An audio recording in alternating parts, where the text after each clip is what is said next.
અને આપણા બધાના અંતરમાં એક જિજ્ઞાસા છે કે કેવો ઉજવાશે આ કાર્યકર સુવર્ણ મહોત્સવ.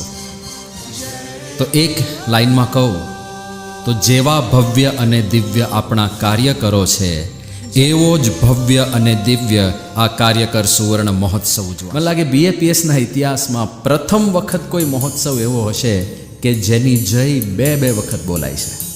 પણ સીઈંગ ઇઝ બિલીવિંગ. તમે જ્યારે જોશો ત્યારે જ માનશો એની ભવ્યતા, એની દિવ્યતા વિશે. ટૂંકમાં કહું તો સંસ્થાના ઇતિહાસમાં સ્ટેડિયમમાં આ પ્રકારનો મહોત્સવ પૂર્વે ક્યારેય થયો નથી. ખાલી સંસ્થાના ઇતિહાસમાં નહીં, ભારત દેશની અંદર પણ સ્ટેડિયમની અંદર આવી પ્રસ્તુતિઓ ક્યારેય થઈ નથી. એવી પ્રસ્તુતિઓ ત્યાં થવાની છે, એવા અદ્ભુત દ્રશ્યો ત્યાં સર્જાવાના છે. તો એવી ધામધૂમ થવાની છે કે આ મહોત્સવના સાક્ષી બનવાનું ચૂકતા નહીં.